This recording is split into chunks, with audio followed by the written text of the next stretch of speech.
Alright, so I keep getting asked on like streams and I keep seeing occasional comments in like the Discord and on different YouTube videos about what banners on NA should you be looking out for the rest of the year, because we did admittedly kind of just hit all of these crazy banners over here. I mean, Oberon and Koyanskaya came out, so Buster farming is now really strong. It also kind of, in a way, helped out Arts farming as well. You got Morgan, you had Melusine come out, who are also, you know, good Buster farmers in and of themselves. Melusine's also very good as a single target Arts servant, and then Morgan could be used in all sorts of crazy team comps. And we're about right here, right before the different summer events, and it looks like we're probably going to be getting the pre-release campaign on Monday, and then probably the following week is when we'll actually see the real Summer 6 event actually drop. So that's kind of the schedule that we're looking at over here over on NA. But I know a lot of people are a little bit more confused because they're like, hey, are any of these banners actually worth summoning on? And I'll just tell you the long and short of it real quick. If you're just, you know, you're in a rush, you can't listen to a whole like 8 to 10 minute video, I would highly suggest just waiting till the end of the year,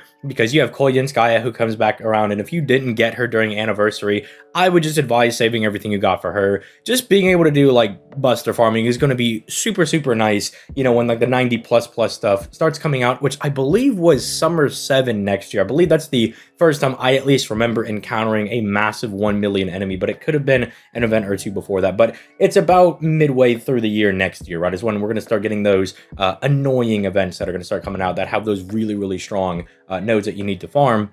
But if you already have her, Scotty can be a very good pickup, because Scotty does, again, allow you to pretty much do anything with your quick servants. And after the anniversary and Lost Belt 6 stuff, where they didn't put out really any quick servants aside from Sith, you know, they were like, maybe we should put out a lot of really banger quick servants for the rest of the year, and we'll talk about those as we kind of go through this video. So picking up Scotty can be very good if you want to use someone like Taigong, or you want to use, say, Jacques de Molay, someone along those lines. And then after that, if you have both of those, then picking up Melusine can be very strong as well, because Melusine also comes back around this area over here.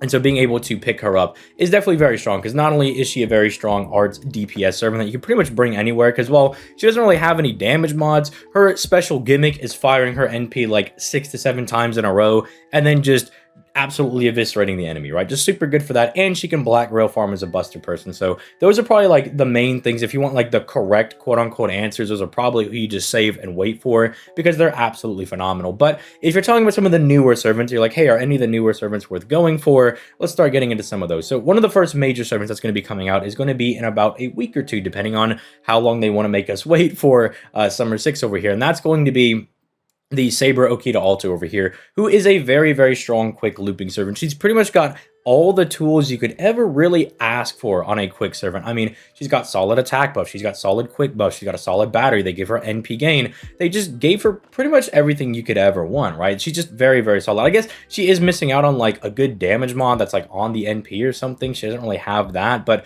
just a very good generic quick servant that you can use. Kind of think of her as Dante's in the main class, right? Because she just does good damage, doesn't really have a special gimmick. She's just very strong. She can loop very well. And you know what? It's Okita Alter. Who doesn't love Okita Alter? So very cute servant that you can go ahead and pick up. And she's also very decent. But if you're going to be summoning on the summer banners, I would probably tell you to go for Kama Avenger, because for one, Quick is just not in the same place that Arts is in right now. I mean, if you don't have, say, Castoria, Koyanskaya, and you're just like, I really need myself a looper because for whatever reason, and I'm crossing my fingers here, who knows by the time this video goes up, maybe they did actually put out the Dante's banner because of his buff, but I doubt it, because it's been like, what, a week and a half at this point.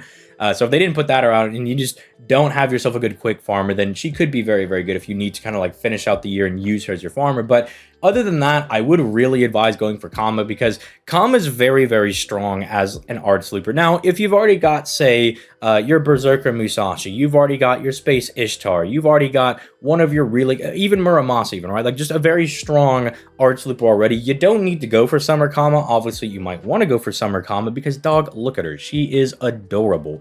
But she's just really strong, even if you have some of the other loopers, because Kama has this neat ability on her second skill over here where she's able to hit the entire enemy party with the charm. Now, you don't really care about the fact that they're actually charmed. What you care about is that you can basically use her damage mod over here on whoever you want, because all you got to do is land the little debuff over here and you're going to be a-okay. You hit that and you're going to basically kind of be like Art's Arjuna Alter, except you're not a berserker, right? But kind of the same way. You smack him with the debuff, and when you smack him with that debuff, you get extra damage. I don't know if we actually have, off the top of my head, if we have any command codes that also can give you charm, but if you have any of those, you could try to do some also gimmicky things to try to make the charm last numerous turns. Like you can hit one node with it, and then you could also maybe lead with one of your cards that has, say, a charm command code on it, and then try to like hit the main enemy, right, on like the third wave or something. That could also be something you do to try to extend that damage. But she's just very, very good. Think of like all the things that I just said about like Okita over here, where she's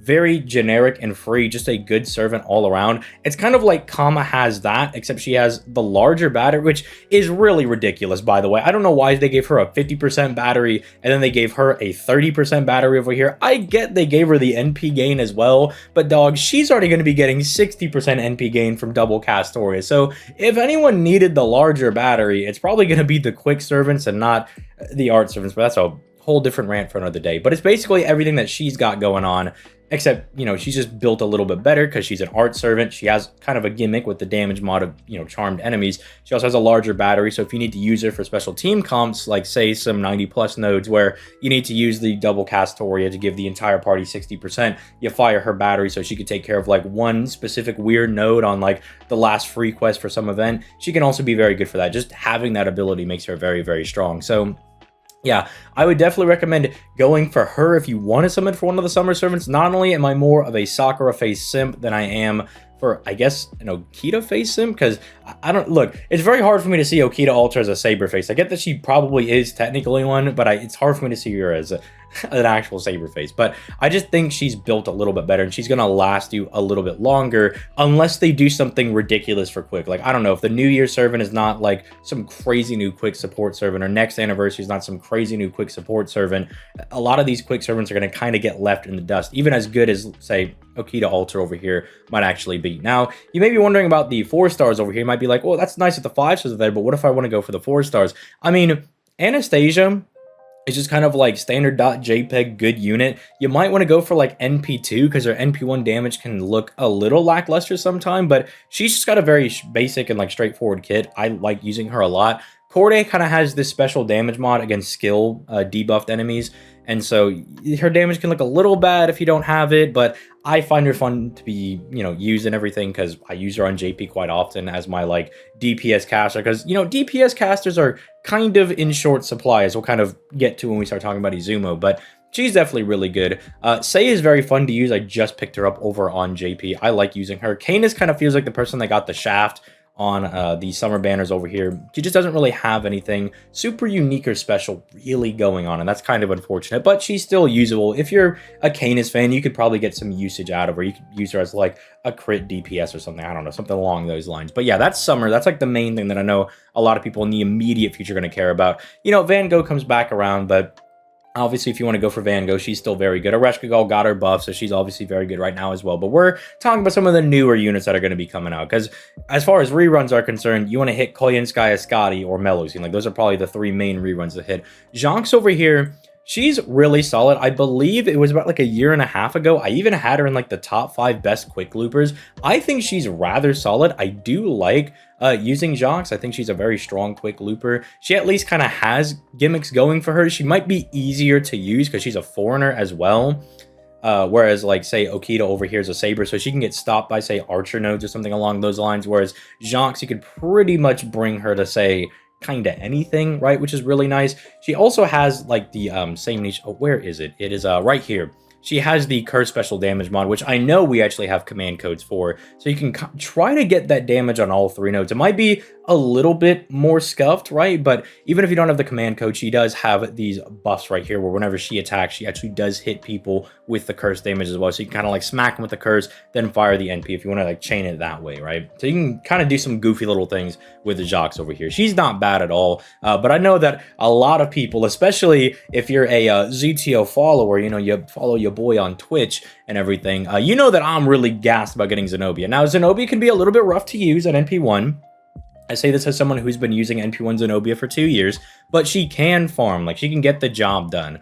The main thing that's really going to help her out is this skill right here, because she gets this fat glob of NP back. So while her damage at NP1 is not super great and her NP gain is not super high either, the fact that she gives herself this little bit of NP does allow her to farm, although sometimes it can get a little bit rough. And I will tell you, save this skill for your last waves, because you're not going to be able to kill with the NP on most last waves.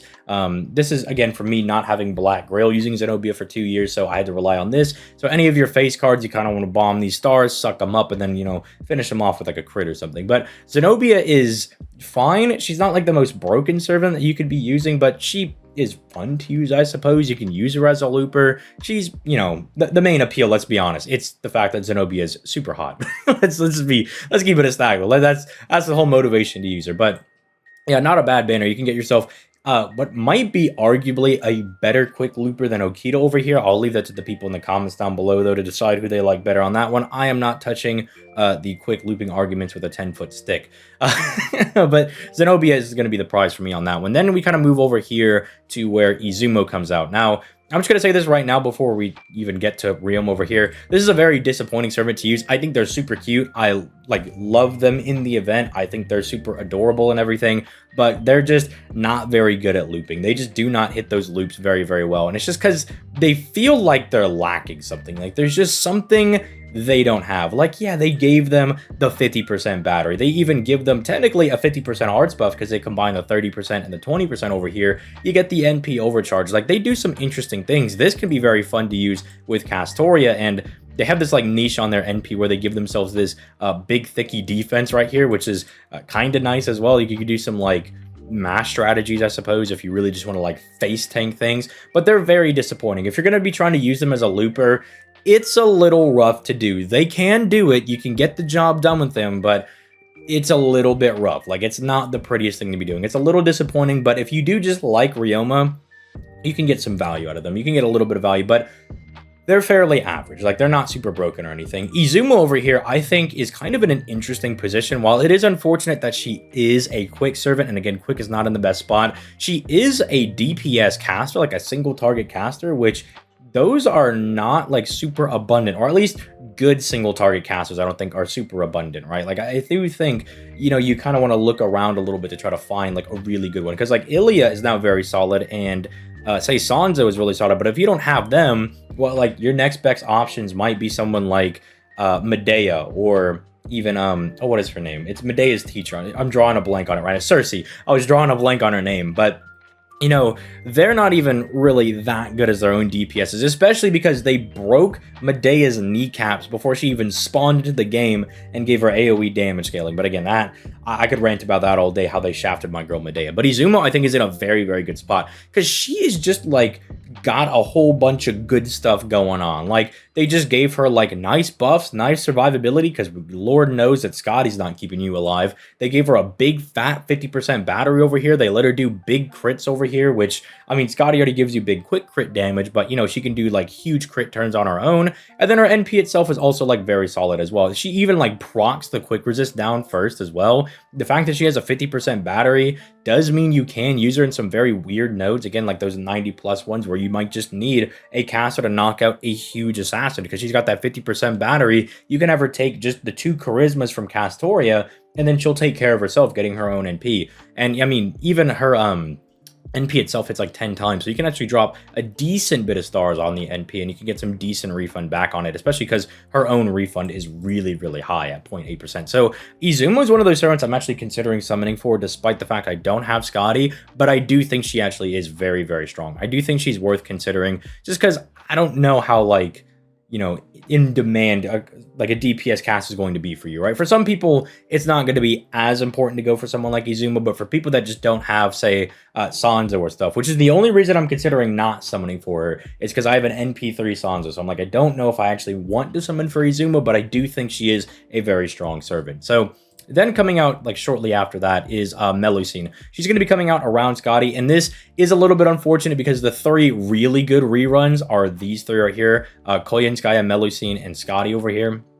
Scotty, obviously, for making all of your quick servants function. Melusine is just good in general, and then Koya and Skya makes your buster servants function really well. It's unfortunate they're all next to each other, but hopefully you have, like, say you have Koya and Skya, so you can focus more on, like, Scotty, or you have Melusine and Scotty, so you can save for, like, Koya and Light over here. Hopefully it's not the case of you not having any of them, which if you don't have any of them, I'd probably go for, like, Koya and Skya, then Scotty, then Melusine. That's probably how I would maybe structure them. Or if you're really going to go for Koya and Skya, maybe then you should go for Melusine, then go for Koya and Skya, right? Because she's a really good looper. Unless you obviously already have a looper that you can use, kind of whatever you're rocking in your account. I'll leave that up to your own discretion. But the last banner I want to talk about is Taigong over here, because I think Taigong is really good. One of the few servants that I think is very unfortunate that he's not a quick servant, because if he was if he was an art servant, my bad, I think I just misspoke. If he was an art servant, I think people would respect this guy a lot more, because he's got, like, just a bunch of good stuff. Like, that he has good hits on an AoE NP. He's got decent enough NP gain. The boy triple buffs the entire party, which is nuts. I guess this is a little bit better with, say, like, Ruler Scotty, if you want Ruler Scotty to also do damage, so maybe that's what they were thinking about. But my man's got double damage mods, and then he even double dips into the divine damage mod over here. And then he gives himself a big battery, and then he just gives it to everybody else as well. Like, the dude just does a whole bunch of good stuff. Like, he's just a good servant. I summoned for this dude on JP, and I have not regretted it. And especially not regretted it ever since I pulled my own Scotty over there. But this guy is really, really strong. He is very good. And I'm glad to see that there have been quite a few bit of people that have come into, like, my streams and stuff and said, hey, I'm going to be saving for this guy. Because not only is he really cool, I don't want to spoil his lore or anything, but he's, like, really cool, but he's also really strong. Now, you might be asking about Blue Eyes White Dragon over here, which I didn't even have pulled up because they massacred my girl over here. I mean, it really just does come down to the fact that they were like 20% battery, take it or leave it. And I'm like, really, man? Come on, man. Because if they give it like a 30%, she might actually be a little decent. People might actually use her, but no one really gets to, you know, use Nikki very much. As cute as she is. I mean, I have mine grailed on JP. I'll still use her, but yeah, unfortunately, they did give her that shaft with the 20% battery. So using her for farming is not exactly going to be something that she's going to be doing, which, you know how it is. If he can't farm, you kind of get looked down a little bit as an AoE unit, because that's primarily what your AoE units should be doing. But, I mean, she's fun enough to use. I like her. Her kit's not, like, terrible or anything. It's just, wow, this really hurts on Buster Servants, especially because she comes back right before Koyin comes back, and that's just leaves a sour taste in your mouth. But let me know what banners you're going to be hitting for the rest of the year. Hopefully this answered the question for some people, because I do get asked quite frequently. They're like, hey, I'm a new player. Are there any new good banners that are coming out? I'm like, okay, let me just pack it all into, like, this video. So if you want, like, little mini servant reviews on all these people, there you go. There's all the little mini servant reviews, and that's what they're all about. But with all that being said, I'm going to go ahead and get out of here. Make sure you leave a like and subscribe on the video for that sweet daily FGO content, and I will catch you guys in the next one. Peace late.